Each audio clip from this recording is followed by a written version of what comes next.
Hey guys, welcome back to another installment of the RepPath podcast. Today, guys, we're going to focus on recruiters. Okay, we all work with them. I am one. So I really want you guys to take a lot from this because no matter where you are in the process, you don't even have to be in a medical sales role. You don't even have to be in a sales role or applying for a sales role. It's learning how to effectively work with your recruiters. And we're going to discuss that on today's show. But before we do that, as always, guys, any questions, make sure you submit them into the chat so we'll address some of those about halfway through the show. For all of you out there that have not applied yet or haven't inquired about the RepPath Academy, please go on RepPath.com. You could see it here on the screen. Go through the website, check out more info about the Academy. If you're struggling, if you're trying to break into the medical sales industry, guys, this is what we do for a living. We get people in every day. You could see the companies on there that we've helped place. You also at the bottom of the screen can see the testimonials of actual students that have gotten into the industry quickly, some as quickly as 3 weeks. So we continue to make this happen every day, guys. We work with individuals not only around the country, all around the country, but even the world. So please check that out. Set up a call with me if you want more info. You could shoot me a DM on LinkedIn or shoot me an email at joe@reppath.com to learn more. Lastly, if you want to get this recording or anything else any of the other content that we produce, please go on my YouTube channel, RepPath, the RepPath Academy, so you can subscribe. It's 100% free, guys, so you can get all the content. You can get this recording and any of the other podcasts that we have out there. So other than that, guys, today we're going to talk about recruiters. All right. So I've been doing this a while. When I was in medical sales, guys, I've been in this industry for almost 25 years. I looked at recruiters like they worked for me. Okay.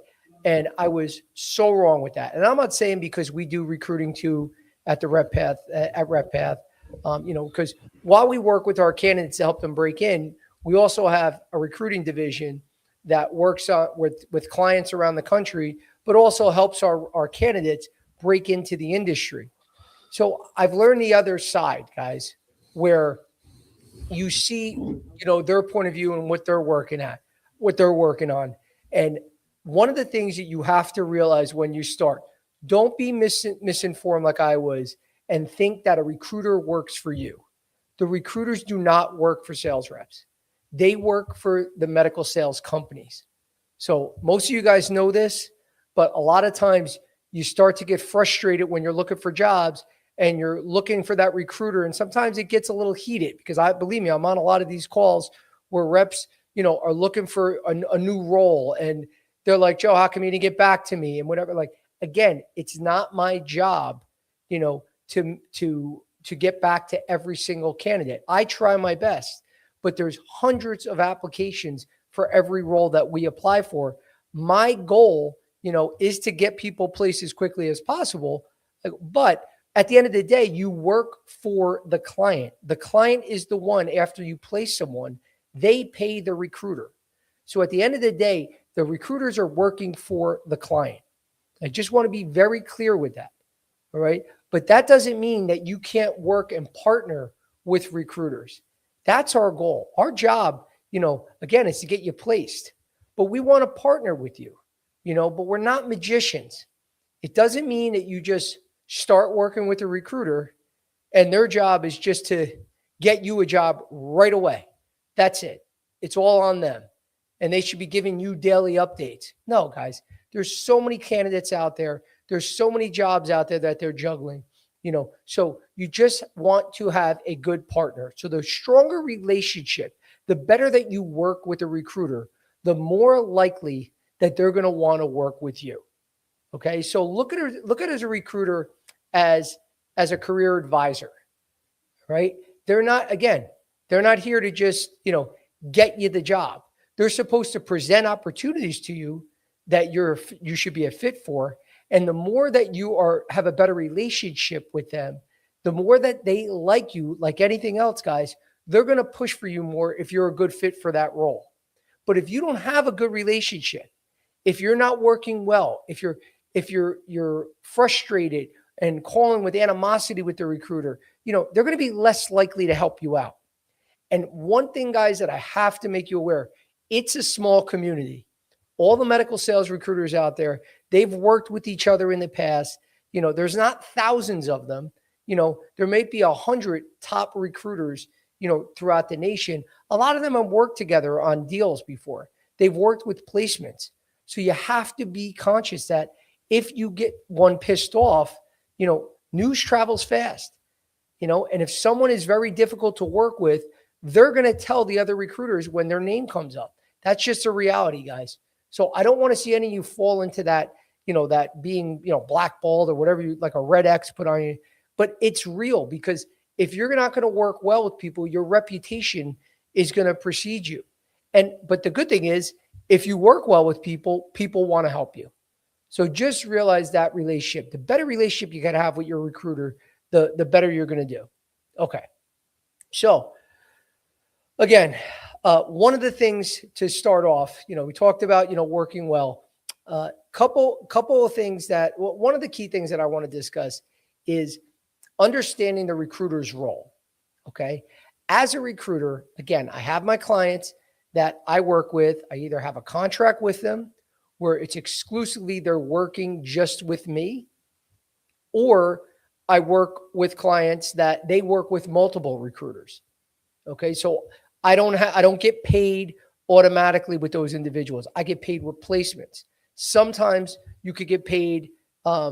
Sometimes when you have an exclusive, that you're going to get paid eventually because it's just you working with that company. But a lot of times companies are working with multiple recruiters, just whoever can get them the job the quickest, whoever fills that role the quickest, they're going to pay that individual. So my job as a recruiter is to make the hiring manager's job easier.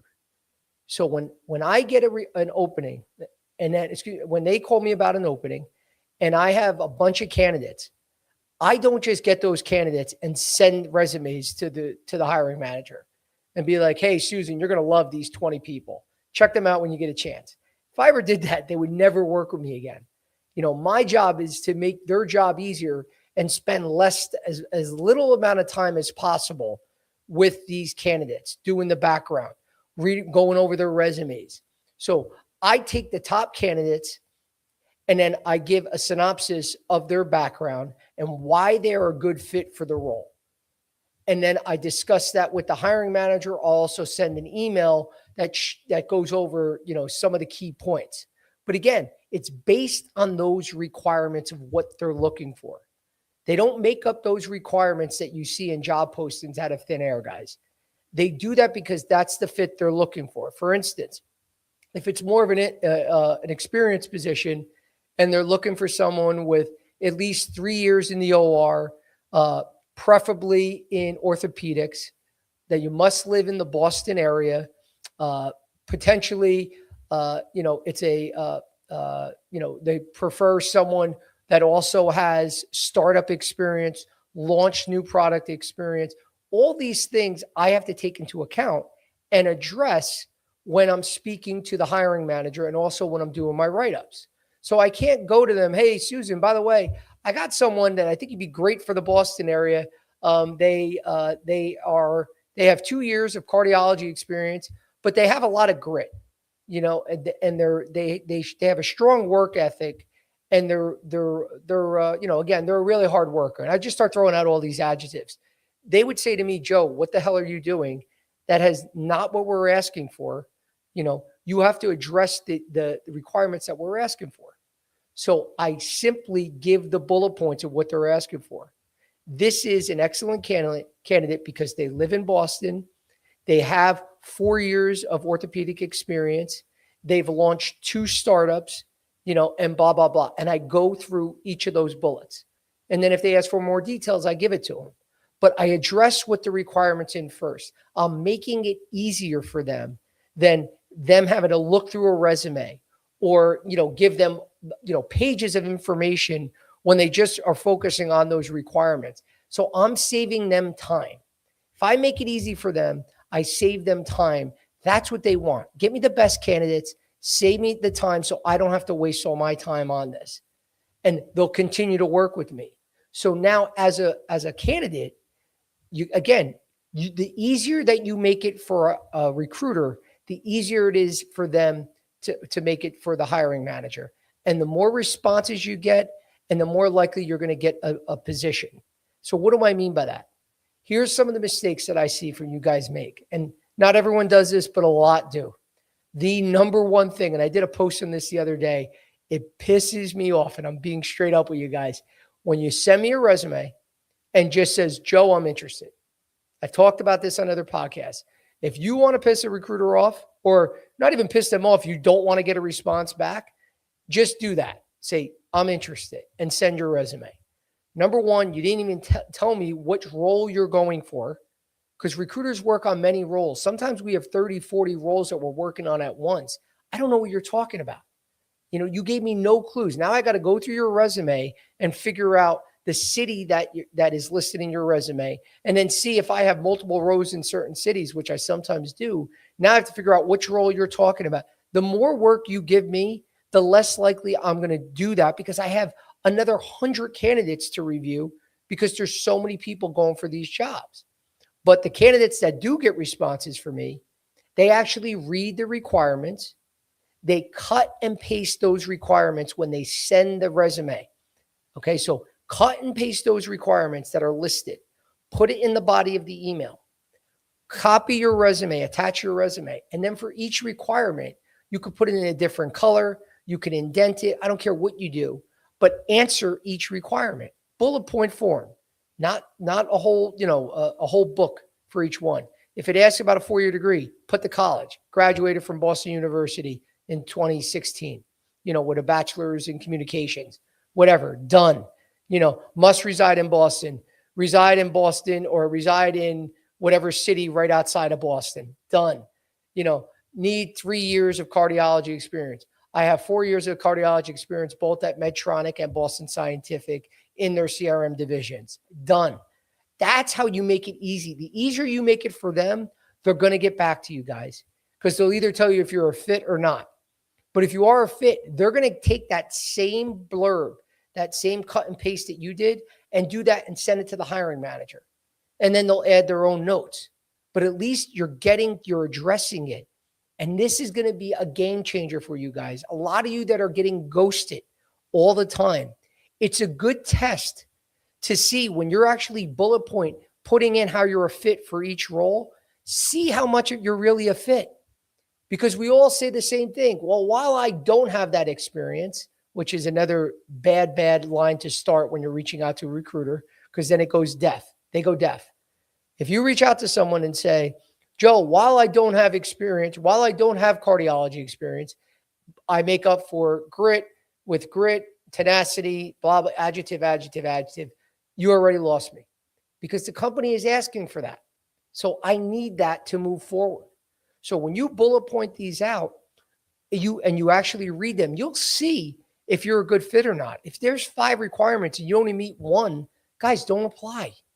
I mean, you could do whatever you want, but don't be disappointed when no one gets back to you, because they have too many candidates. Don't focus on those roles that are all reaches. You want to reach once in a blue moon, that's okay. But if you're doing that all day long, you're going to get ghosted more and more, or you're going to get those automatic rejections, and you're going to get frustrated, and you're going to give up on this journey. I don't want to see that happen. Focus on the roles that you're at least minimum of 50% fit for. Minimum. If you don't meet 50%, don't apply. There's too many candidates out there, guys. There's a lot of entry-level jobs out there. So there's tons of openings in this industry. There's just tons of people going for these jobs. So a lot of times you'll tell me, Joe, I know the market's slow right now. I know there's not many medical sales jobs. The industry has changed. We're in a recession. These are all excuses you tell yourself. I did it too. So I'm not blaming anyone out there. I was one of those too, that I'm like, oh yeah, it's slow right now. Or, in February, they're really going to ramp up. There's not many openings. I live in a weird area, so there's not as many openings over here. Guys, there's openings everywhere. Obviously, there's more in New York City than there are out in North Dakota. But you don't want to start making all those excuses. A lot of times when you don't hear back, is because you're not doing these things. You're not applying to jobs that you're qualified for. You're not letting them know how you're a fit. You fill it with adjectives. Don't fill it. The more adjectives you're using, the less likely you're fitting that role. They don't need you to say all day long, you're hardworking, grit, tenacious, smart, quick learner, all that. Guys, they get this constantly. Be factual. Show your statistics like you do in your resume. It's about the results. That's what they want to see, when you're reaching out to them.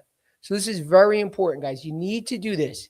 The lesson here is make the recruiter's job easier. It's going to make the hiring manager's job easier, and you're going to get more responses. You're going to get ghosted less, and it's going to help you with your chances of getting those roles. Okay. Next, guys, you want to be clear what you want. If you're open to anything, I understand that. Okay. But if you're really not open to anything, don't say that. The last thing you want to do is say, Joe, because I have this happen all the time too. Joe, I'm open to any medical sales role. I don't care if it's pharma, device, capital equipment, diagnostics. I don't care. I just want to break in. And I believe a lot of people, want that.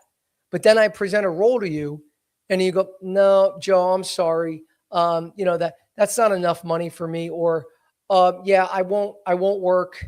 I can't work late in the OR because I have to pick up my kids after school and my wife works too. Or, yeah, Joe, I won't relocate. I'm sorry. So don't say anything then. Because if I do that and now I'm actually hyping you up with a hiring manager because I think you'd be a great fit, and then you tell me, no, that's really not for me. Guys, don't waste their time, because I'm telling you now, if you do that, they're going to be less likely to want to work with you. If you want to be super specific, that's up to you, but let them know exactly what you want. Joe, I don't want to be in the OR. I have to be home by 6:00. I would like to be just office-based sales. I only can work in the Boston area. That's fine. It's going to be, the more specific you are, obviously it's harder, there's less roles, but that's okay, because at least we know when that role does come up, you're a good fit for it. But don't overpromise and underdeliver that, oh yeah, I'll do anything. And then meanwhile, we start presenting opportunities to you because this is anything. And then you back away, because if you back away, the recruiters, they're not going to deal with you. There's too many candidates. They'll go, okay, he's already given me problems. He doesn't really know what he wants. I'm going to just, focus in this area, or I'll focus on these other reps. So just let them know what you want. It's okay to be picky, but just, if you're going to be picky, realize there's going to be less opportunities, but don't tell them things that you don't really want to do. Okay. And another thing on that note, if you don't want a job, if you know that you don't want this job, don't take the interview just to take the interview. Okay. I see this a lot too, guys. A lot of times I won't move someone forward if I say to them, are you interested? Yeah, I'm always interested in new opportunities. Okay. I didn't ask you that. That to me is not a good sign. That's a red flag. That means you don't really want this job, but you're keeping your options open. Now, do I really want to go to bat for you with a hiring manager saying what a great fit you are? Having multiple calls back and forth. Sometimes a management pushes back and you're really fighting for them. And then you're this half-assed, yeah, Joe, I'm open. I'm open to hearing anything. No, guys, you need to know, is this something that you could see yourself doing? I'm not saying commit that day. Obviously, you have to learn more. But if you don't feel strongly about a role, that this isn't for you, tell them that. They'd rather have that honesty, guys, than make them go through all that work and then you back out last minute. That's the worst thing for a recruiter. And I'm not sitting here just defending recruiters the whole time. I'm just trying to teach everyone to not do some of these things so they can work better, because to recruiters, it's going to be a better relationship. A lot of these things you might not realize that you're doing. Again, it's just to educate. I'm not here defending all recruiters. There's some great recruiters out there. Just like any other industry, there's some bad recruiters. So I don't agree with a lot of recruiters do. And I think a lot of recruiters, other recruiters do a great job. But I'm not just some recruiter advocate that's all I'm fighting for. At the end of the day, the more people that we can get placed, obviously the more money the recruiter makes. So we want to see reps get the jobs they want, but you got to work with them. You can't mislead them or they won't work with you. Okay. So again, takeaway is know what you want. If you don't want something, that's okay. Just tell them. Okay. Next is let the recruiter control the process. So this is important, guys. Sometimes when you guys say, for instance, you have that first interview, the recruiter says, give me a call afterwards. Let me know how it goes. And then I don't know that you got the hiring manager's phone number or email. And now all of a sudden you're doing things behind my back, trying to now take over the process. That you don't want to do, guys. You want to own it. I understand you want to own the process. And if the manager said, please get back to me, any of that conversation where you're supposed to be in touch with them too, I'm all for that. Just don't blindside the recruiter and start sending things and doing things without the recruiter knowing and start trying to take over that process, because that could backfire, guys. Don't make the recruiter your competitor. They're there to support you.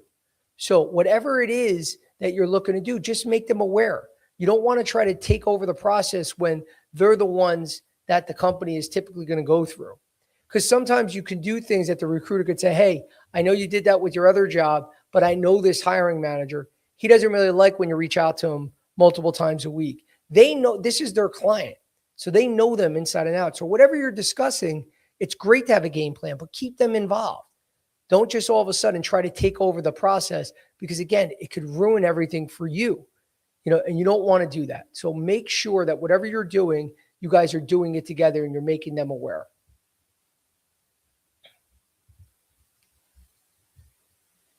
Also, if you're talking with a recruiter, because I've had this where recruiters, they have a conversation with you and you paint yourself in one picture. The recruiter, talks you up in that way, and then all of a sudden now you're totally revamping yourself in a different way. You don't want to do that. For instance, you could say to a recruiter, I'm a very clinical type of person. I sell very clinically, and then the recruiter's talking about your clinical skills, really highlighting that. And then you're getting in there and you're talking about all your relationships and how you sell based on relationships. Now, I'm just making this up as an example. You want to be on the same page. You don't want to paint two different pictures, because at the end of the day, guys, it's going to affect you than it is the recruiter. So you don't want to paint two different pictures. The hiring manager, they know that a lot of times candidates say different things to get, to make themselves sound better. Just be on the same page. Don't be a different person that you paint it with the recruiter that you're going to be with the hiring manager. Be that individual that is, giving you the success in life, and stay on course with that. Don't change it mid-course, because again, it just creates more confusion and it's going to affect you for that role. Communication, guys. This is key. Okay. Again, I always thought recruiters didn't work that hard when I was on the sales side. I'm like, this is easy. These guys, they present, they read a couple of resumes, they send it over, and then they get, $20,000, $30,000 commission checks. It's a piece of cake, that job. Guys, there's a lot of work that goes into it. A lot of back and forth. Even the simple, getting interviews scheduled. How much back and forth? Did people actually get the invite? Did they get the presentation material that I sent over? Did they review everything? All the things back and forth that you're juggling as a recruiter between the hiring manager and the rep, that if you're not communicating with us, it makes it hard. If you're not getting back to us in a timely manner, you're going to scare recruiters that you're not that interested in the job. So if you want a job, guys, we all understand you might have another job that, you're not going to respond within seconds. But if they get the inclination that you're not that interested, they will pull you themselves, because they'll be afraid to get you in front of that hiring manager, because they think at the end of the day, you're not going to take the job. And there's nothing worse for a recruiter that if you get a job and then leave within a couple of weeks. because to educate some of you guys on how they get paid, sometimes they don't get paid for months. You have to last 3-6 months or more at a company for that recruiter to get their commission. So if they think you're going to leave or you're entertaining, better jobs, you're not really into this job, they're going to be afraid to move you forward. So just have that communication. If you really want something, don't wait 2 days to get back to me when I'm asking you a question or saying, are you available on Thursday? And you don't get back to me till Wednesday. Like, no, guys, that's not the right approach. You got to make sure that you're treating them just like you would treat a customer, just like you would treat one of your doctors, just like you would treat the hiring manager. Get back to them in a timely manner. The more that shows that you want the job, the more they're going to push for you. So communication is key. You always want to have that strong communication because it's only going to help you.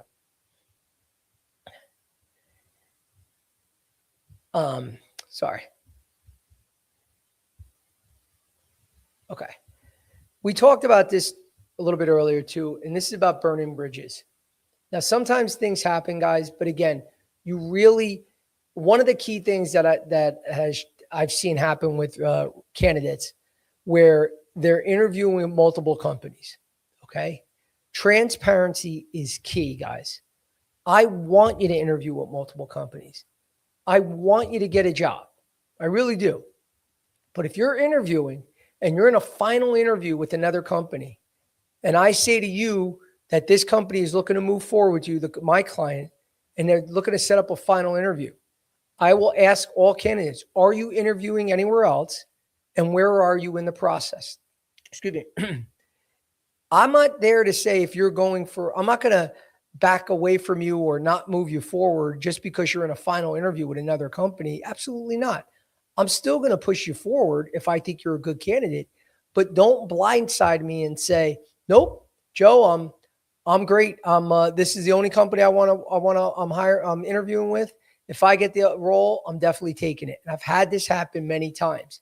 They get the offer, then we don't hear from the candidate for a couple of days. And then finally they get back to say, Joe, I'm sorry. This opportunity came up, and they give some bullshit that all of a sudden it came up out of the blue and they got this amazing offer within 2 days. Guys, we know how the process works. It doesn't happen like that. That means you were moving forward in some capacity with that company. Just be honest. Because if you screw a recruiter over that way, they won't work with you in the future. They won't. You'll wonder why you're getting ghosted. Trust me, you never know who they know. You never know if they say, hey, by the way, don't work with Joe Licata. He screwed me over here. I got him an offer, and then he backed out because he was hired. He interviewed with another company. He was in a final interview and never told me. Now it's going to scare off other recruiters. So you don't want that, guys. Just be honest. Be straight up with them. Excuse me. Any recruiter that tells you only could be interviewing with his company, if you're interviewing anywhere else, they won't work with you, then they're no good either. You just got to have that honest communication. Say, yeah, you know what? I actually am in a final interview. That is my top priority, that other company. Just tell them, and it can let them know. Sometimes it works in your favor because you could say, hey, Joe, listen, I just got another offer the other day, excuse me, for $20,000 more on the base. But if this company could come up, because they're not really trying to haggle, they're just being honest. And I got 20,000 more, now the recruiter can go back to the company and be transparent with them. Yeah. Bob got 20,000 more, with XYZ company. If you guys came up, then maybe he would come over. But if not, most likely he's going to go with this other company. You never know. If they really want you, sometimes they can renegotiate. Sometimes they can get a sign-on bonus. But if the recruiter doesn't know this and you blindside them and all that stuff happens, they can't help you. So just be honest. Even if you think it's not going to, you're never going to get in trouble by being honest. You're going to get in trouble by bullshitting because it's a long career, guys. Most of you aren't going to last one job for 40 years and never need a recruiter again. I've worked with the same recruiters over and over on multiple jobs throughout my career. Excuse me. So the worst thing I could have done is piss one of them off because they never want to work with me again. And I'll give you a story. One time, excuse me, I was interviewing, uh, I'm not going to mention company names or anything, but I was interviewing for a role that I was doing well throughout the process. And I was getting to the final interview where I had to do a little presentation. And I got to be honest, I was trying to make myself feel stronger about what I was going to sell. And I really wasn't that into it. But instead of being upfront with the recruiter, I didn't share that information. And then when push came to shove, they were getting ready, depending on that final interview, to make me an offer. And I backed out. I pissed off that recruiter. And you know what? The guy never worked with me again. Never heard from him again. Never got any other opportunities. That was it. And I knew it. I screwed up. I should have just been honest from day one. Because maybe I could have had conversations that the recruiter could have said, hey, by the way, Joe, I had another candidate that was a little unsure, but you know that the reimbursements are great with this product, or they also offer this. Like, you don't know. If you're honest, he could probably tell me some things, or maybe not. But I screwed myself, with that relationship, that recruiter, because I wasn't upfront with him. So please, guys, just be honest. There's no one's going to get mad at you for being honest. So the other thing I want to talk about is, who should I be working with? I get this a lot. Joe, how many recruiters should I be working with? Which one should I be working with? Guys, this isn't like back in the day where, you typically worked with like the one medical sales recruiter. Like when I started in the industry, there was only a couple out there. So you worked with whoever you get, the one or two. But it's not like you have someone selling your house and you're working with the realtor. Work with as many recruiters as possible. Okay. I don't want someone to just be working with me. Work with as many people as possible. Whoever can get you a job first, that's what you want. Go with that. You don't owe them anything to just be loyal to one recruiter to find you a job. You owe them just your professional courtesy. That's all. Just being honest with them. That's all you owe them. But work with as many recruiters as possible. Just be focused on what you're looking for. Don't do the spray and pray technique. We talk about this all the time at the academy. We talk about this all the time on the podcast. You don't want to just get your resume and send it out to anyone and everyone. It doesn't work that way, guys. Be more specific, and go hardcore for less roles. Have those conversations like we talk about on every podcast with all the sales reps. Learn more about that opportunity. Really dig in and get enough information before you meet that hiring manager, like you already worked there. That's the key. But that doesn't mean you only can work with one recruiter. Work with as many as possible. And one of the keys that we do to help candidates that sign up for the RepPath Academy, once we get their resume optimized, we get it uploaded into our system. And then we also get it uploaded into our network, which I work with, a great network that has the top medical sales recruiters in the nation. And so they don't just let anyone join this network. It goes through a rigorous interview process where I had to go through like 7 interviews myself with the board and everything just to get approved. And I still have to pay a fee to be a member. But when I work with all the top recruiters in the nation, so if they have openings, we're constantly helping each other out to get people placed as quickly as possible. Once we get your resume optimized, we get you uploaded into their database, so everyone can help. So now you have access to all these recruiters. So it's a great benefit of the program. But again, if you're not part of it and you can work with multiple recruiters, do that. Whoever can get you the best opportunity the quickest, and make sure, and it's something you want to do, you're going to work with them. Okay. So I'm going to take a pause right now. James, any questions from the crowd? Yeah, we got a couple. We got, let's start with Cindy Martin over on LinkedIn. What is your recommendation on how to build a relationship with a recruiter, since you mentioned it was important? Many times you have a short call with them to discuss opportunities and how to work together, and they say, just follow my page and watch for my job postings. Yeah, I mean, the number one is being specific. Okay, when you're working with the recruiter, don't say, like I said at the beginning, don't say you'll take anything if you don't really mean that. If you're looking for 100 base and 250, total at plan, or total OTE, tell them that. Give some of these details that you are either willing to relocate, or no, you only are willing to work in opportunities in New Jersey or whatever state you live in or city you live in. The more specifics you can give, the better. I only am looking at medical device roles. I don't want pharma roles, or I only want pharma. I don't want device. You know, give as many specifics as you can. And if you are open, that's great too. But just by saying I'm open to anything and being vague, it's going to make it harder. Or if you tell recruiters, because I get this a lot, and you're not going to get responses when they say, I'm looking at Boston, Charlotte, Austin, San Francisco, Dallas, and Denver. And it's like, okay. So you want basically any city in the US. Like, guys, be more specific, and then it's okay to follow up with those recruiters. I try to follow up. I enter you in my database. Whenever there's an opening, I do searches where your resume should pop up, but sometimes it doesn't. Sometimes, again, there's so many things going on, I forget. So it's okay to routinely follow up with your recruiter.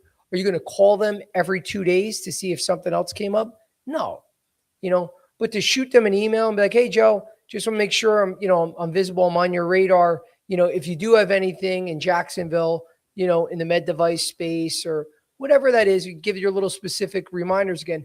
That's okay too.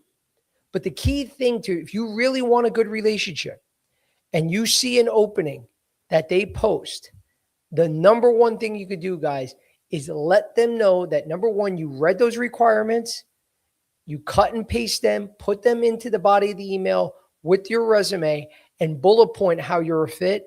I guarantee you're going to get more responses, because that's an organized individual that knows what they want. You're making their job easier. That's going to help the relationship. It's not like it's different than, building relationships with sales reps. If you call the recruiter every week to try to get friendly with them, that's not going to work either. Don't do that. Let them know why you're a good fit. That's a better way of working with them. You call them every week, they're not going to answer, guys. There's thousands of candidates they deal with. They can't. It's not like they don't want to. They can't stay on the phone all day long. Because a lot of times I get individuals that try to set up calls on my calendar, and then they just want to tell me, they want half hour of my time to tell me everything about their background. Like, no, first off, I need the opening to work with first. So get me your resume, give me the bullets of what you're looking for, and then if it's a fit, I'm going to reach out to you. But you don't want to just keep calling people and think, I'm going to build a relationship with a recruiter that way. You build a relationship by making their job easier. When there's an opening, again, do what I said, and that's going to help your relationship. Cut, paste, list the reasons why you're a fit, and also let them know the exact role you're going for. But they're going to want to keep working with you if you do that. We got Chris D87. Is it better to go direct on the company career page or through a recruiter? Been doing both and hearing crickets. Okay. Number one, either, obviously if you have a physical person that you're sending it to, typically I see better results that way. A lot of times those career pages, again, I don't really know where they're going every time, but it's not as effective than if you can send it. The best case scenario is having someone that works at that company that is an advocate for you. So that's your referral.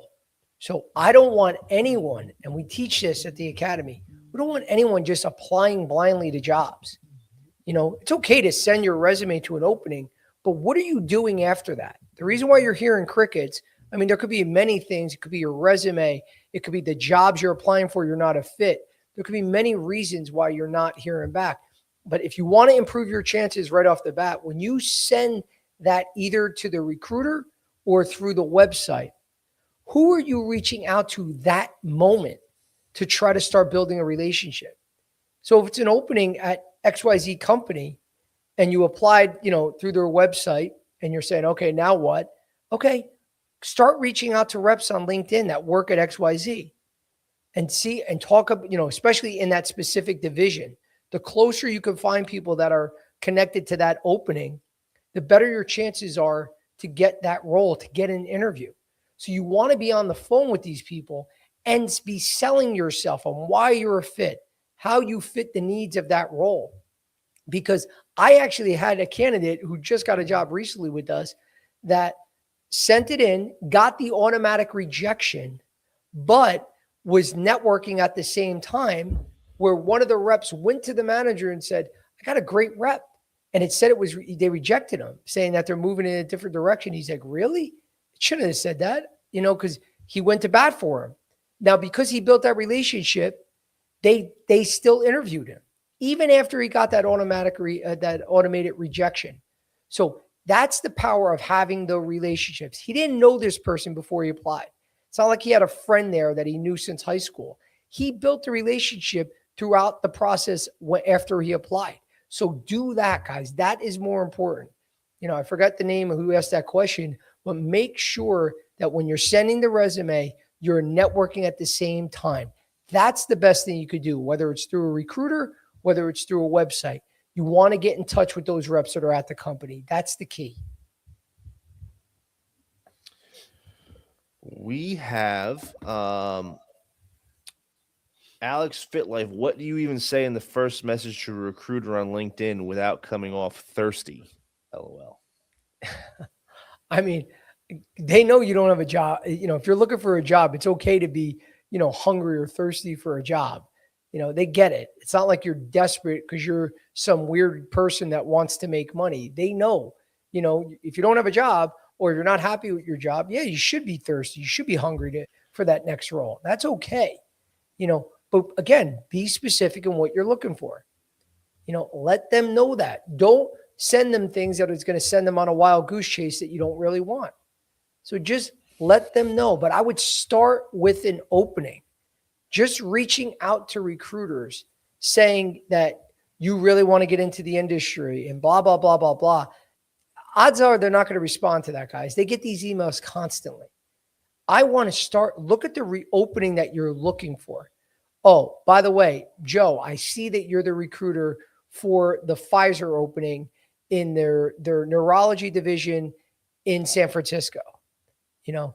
And then this is, again, cut and paste the requirements with your resume. Here's why I'm a perfect fit. And then put the bullets of why you're a perfect fit. That's a great way to reach out to a recruiter.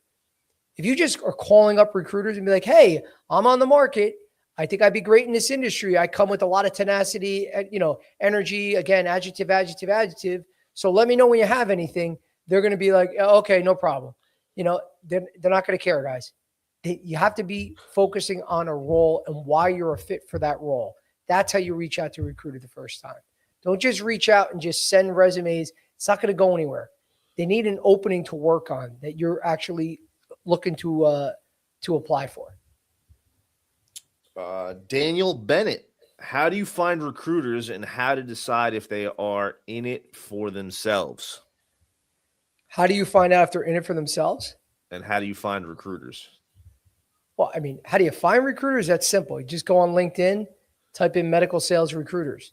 Type in, if you're looking in pharma recruiters, medical device recruiters. I mean, a lot of them are going to pop up just by doing those searches. But if you're going to know if they're in it for themselves, who gives a shit? If they are or not, who cares? If they get you a job, I mean, let's be real. Hiring recruiters, they get paid when you get placed. Okay, so they want to see you get placed. Like me, I like to see people achieve their goals, but I also want to get paid. If I was getting paid, I wouldn't do this job. So I want to see you succeed, but I need to get paid too. So who cares what my motivation is? If I can get you a job and I'm doing it for me, do you care? So you're never going to know that either, what their motives are. Who gives a shit? If they're getting you, in front of more hiring managers, they're getting you more opportunities, that's all you should care about. Don't even worry about their intentions. If they're not getting back to you, they're not doing basically anything for you. Whatever. You don't have to, again, that's why you're not worrying or relying on one recruiter. Whoever can get you opportunities, that's what you're going to go for. Whether it's one recruiter or 50, who cares? And don't worry about their intentions. It doesn't matter. It's not going to affect you one way or the other. You're there to get a job. But I like that question though, Daniel. It's a good question. We have Night Owl Nick. Is it a bad sign when a recruiter reaches out to you first? Feels like those are always the roles nobody else wanted. No, I wouldn't say that, Nick. I think that it depends. Sometimes you're right. Sometimes they could be reaching out because nobody wants the job. Sometimes they're reaching out the first thing because you're a fit. Excuse me. So the way my process works, a company reaches out to me, they have an opening in a city. The first thing I do, I go into my ATS, my applicant tracking system, where I have all my resumes, and I type in the background of what they're looking for. If it's Chicago, I put Chicago in my city. If they're looking for B2B experience, I type in keywords B2B. I see who pops up. And then I get more and fine tune it more and more. And then if reps are meeting the requirements, I'm going to reach out to them and say, hey, you're still looking. I got a great opportunity. Excuse me. So you don't know. That doesn't mean that it's always the bottom of the barrel. They're trying to find anyone. If they're reaching out to you about an opportunity and you don't have a job, take the call. What does it hurt? Again, you're never going to know for sure, but you don't want to say, yeah, that's probably a shitty job, so I'm not going to answer that call. What? No. Take the call, see what they have to offer. If it sounds interesting, what's the worst that happens? You apply. So definitely don't look at it in a negative way that people are only reaching out to you for those jobs no one wants. Sarah Klein, Joe, be real. Do recruiters actually read cover letters in this industry, or is nobody looking at those? Great question.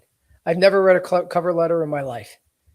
The only time I've ever read cover letters, if people wanted specific training, and I'll help you with it, but I can give two shits about a cover letter.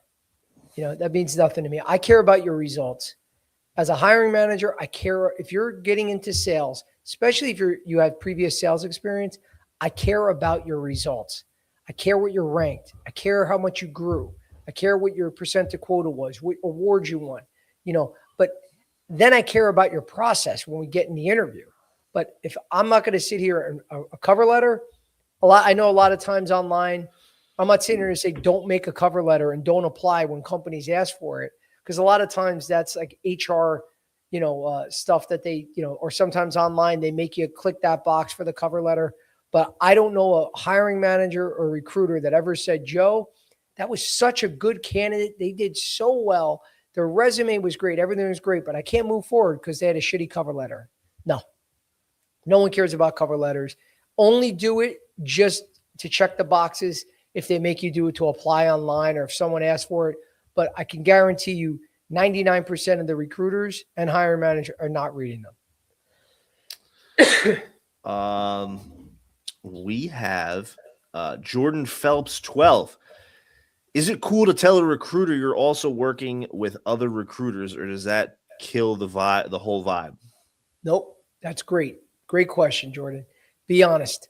They don't care, to be honest with you. They don't really expect you to only be working with them.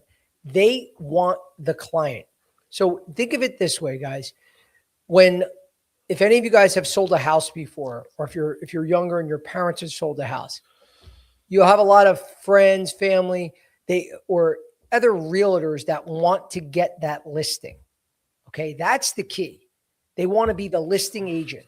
The reason why they want that's going to guarantee them money whenever that house sells. So there's the listing agent, and then there's actually the person that sells the house, that brings the buyer in. That's the selling agent. So if the listing agent sells it by themselves, they don't have anyone else in the deal, they got the house listing, and then they found the buyer, then they'll get the full commission, the 5 or 6%. But if there's a listing agent that got the listing, but someone else brings a buyer in, they're good. They're still happy because they're still going to split that 5 or 6% and get 2.5 or 3%. So they're happy, right? That's why they want the listing. They don't care if someone else sold it. Okay, great. As long as we sell it, we make money. It's the same thing with a recruiter. They care more about getting the client who's going to give them the opening. That's what they want, because now if I work with another recruiter and they bring a candidate in, we're going to split the fee 50-50, but I still get paid. But if I do it on my own, yeah, then I get the whole fee. But I want the client who's going to give me the openings, because then I'm guaranteed the opening. If I know you're working with multiple recruiters, good for you. I don't care. I don't sit here and say, nope, you can't go to anyone else but me. I mean, that's just ridiculous. Work with as many and tell them. They don't even have to say it. They know that. But if you want to be transparent, be like, I just want you to know, Joe, I'm working with multiple recruiters. Anybody that gives you shit, stop working with them, because there's someone that doesn't even deserve the commission. That's not a good individual. And there's very few people out there that will be like that. They'll probably tell you, good for you, God bless. Whatever you could do to get a job as quickly as possible, that's great. But they're assuming that you're working with multiple recruiters and not them, not just them. We got Becca Lee. Joe, what's the one thing on a resume that makes a recruiter immediately swipe left on somebody? If it's a sales role and they have sales experience, seeing no sales results. Seeing a bunch of sales results, a bunch of sales positions on their resume, and I don't see any numbers, that's usually a red flag, because I know that the hiring manager, a lot of them, they want to see individuals that have proven sales success. And the first clue is on the resume. If I don't see those numbers, I typically, if it's a sales role, if they're looking for a sales background. Now it's different if they are open to clinical backgrounds, individuals from different industries, then that's different, but if that's not on there, that's a typical swipe left. If there's, if it's too wordy and it's paragraph, just so much reading that you have to do and nothing is jumping out at me, that's typically a red flag. I'm not saying every time that I'm just going to automatically, swipe left. If you don't have a city and state on your resume, because a lot of you guys do this, some people have told me, well, yeah, if I do that, then I'm open to all opportunities around the country. No, it's the opposite, guys. If when they put it, when I save a resume into the ATS, into my system, it's going to read the city and state. So then when I have an opening a couple months later in that city and state, your resume is going to pop up. But a lot of times you don't have it listed, then I don't know, it's not going to show up. Or if I do get a resume and there's no city and state on there, now I got to figure out, well, where do you live? Now I got to do another phone call to call you up and say, hey, by the way, do you live in Boston?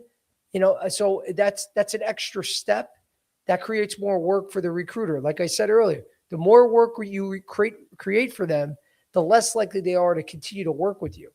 So the easier you make for them, the more likely they're going to work for you. But those are some of the key things that jump out at me. Of course, there's grammatical errors.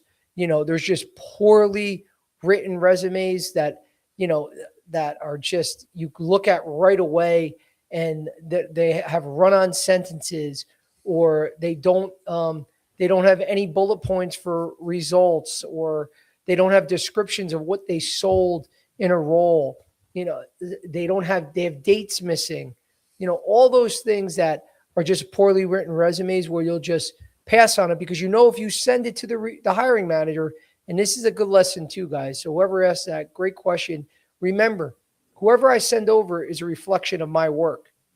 So if there's poorly written resumes, if there's misalignment that they don't match, if I keep sending those over, grammatical errors, all these things that I'm just saying, screw it, I don't care, I'm just going to send it over anyway, the client's going to stop working with me. So I have to make sure that everything looks buttoned up, because it's a reflection of me and my team for that client to keep working with me. So that's why they want to make sure, even though they're not hiring you, they're not going to just throw anyone at them, because it's going to ruin their reputation. Daniel Bennett, thoughts on 1099? I think 1099s are great, especially if you're trying to break into the industry. It's not for the weak, the faint of heart. But if you, because you hear this all the time, guys, I could sell anything. I'm not afraid. I could go out there. Guys, 1099s are, that's, you go out there and eat what you kill. You're not going to get a base. You're not going to get the car allowance. You're not going to get the benefits. You're going to have to pay out of pocket to do any lunch or breakfast or whatever else, pay for parking, pay for your gas. As long as you know what you're getting yourself into, there are great opportunities out there, especially to break in. Because I know individuals that are trying to get that W-2 opportunity, but they take 1099 opportunities first to get some experience. And then in time, all of a sudden now they're becoming a better candidate because they do have experience calling in hospitals. They do have experience calling on doctors. They understand, what it's like to work in an operating room. They get that experience. I love that. Go out there and get it. That's the takeaway. Don't wait for people to give it to you. Go out there and get it. That's how the majority of the people in this industry become successful. It's not all handouts, guys, and relationships that got them jobs because their uncle or father or cousin is a doctor and got them in. A lot of the top reps, they go get it during the process. If someone says you need B2B experience to work here, they go get the experience. They go get that 1099 role. Because some of those 1099 roles, they could start out and you could struggle and you spend money out of your pocket. Then all of a sudden you get in your groove, you start making some sales. They could pay substantial commissions where you don't want to leave. And you do really well. And you go, screw this. I love working at a 1099. I'm never going to get a 30% commission at a W-2 position. So there's a lot of great roles. I definitely think keep your options open there because there's great 1099 roles. We have Megan runs 26.2. Is it normal for a recruiter to push you towards a role you never even applied to? Happened to me last week and it felt off. They're pushing. You're basically saying that they found a role that they thought you'd be interested in. I mean, that's the way I'm reading that. That's Absolutely. how I'm reading it. Yeah, absolutely. That's very normal. I mean, that's what they should be doing. A good recruiter should say, hey, you may not have seen this on your radar, or I know, you mentioned this criteria, but this is something interesting that you didn't mention that you might be interested in. I think that's great. Guys, at the end of the day, who cares? If you're interested and you would like it, great, then you move forward. If not, you're not interested, you're not going to hurt their feelings. You don't move forward. The recruiters get it. They again, just be honest. So when they present something to you, if you're not into that, just tell them that. Don't feel funny that you don't want to insult them and then string them along. Trust me, stringing them along is way worse than saying, no, Joe, that's not for me, but thanks anyway. So it's very normal to have that happen. All right. The last question, Kayla MRN. What's the absolute worst piece of recruiter advice you have ever heard, Joe? I know you have stories. Recruiter advice that I'm assuming that the best piece of advice I can give you. So like the worst thing you could do again is the accepting a role with someone else or being in a final interview and not being transparent with a recruiter. Because if you get to that offer stage, it's going to make them look bad with their client. And if it could cost them potentially losing a client, because just quick scenario, again, I had a situation where we had a great candidate. She was doing great. They were getting ready. They actually met with her for coffee during the interview process because they liked her so much. And they just like, hey, do you want to meet us? Because like they were already like making it known, you're our girl. You're the one we want for this position. And the whole time I'm asking her, are you interviewing anywhere else? Are you in a final stage? No. Sure enough, they make the offer. They go, Joe, we didn't hear back. And then 2 days later, I'm calling. After a couple of days, she finally texts me back, by the way, and said, Joe, sorry, I took this other role, but thank you so much for everything you did for me. I mean, I will never work with that individual again, ever. And if someone sends me her, for a potential opening, I won't put her through because she's going to screw me over. You did it once. That's it. So don't do that. Be transparent, guys. That's the best advice. So the worst advice would be don't be transparent. Bullshit all recruiters. Tell them whatever they want to hear. Lie to them.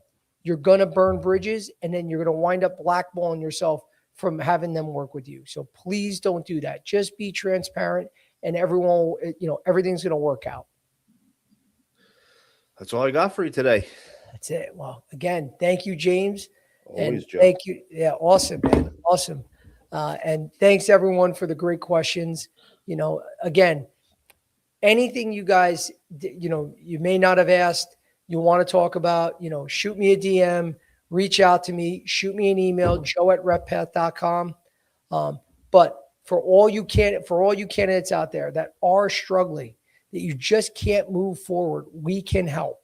Go to RepPath.com. Check out the RepPath Academy. Check out those testimonials.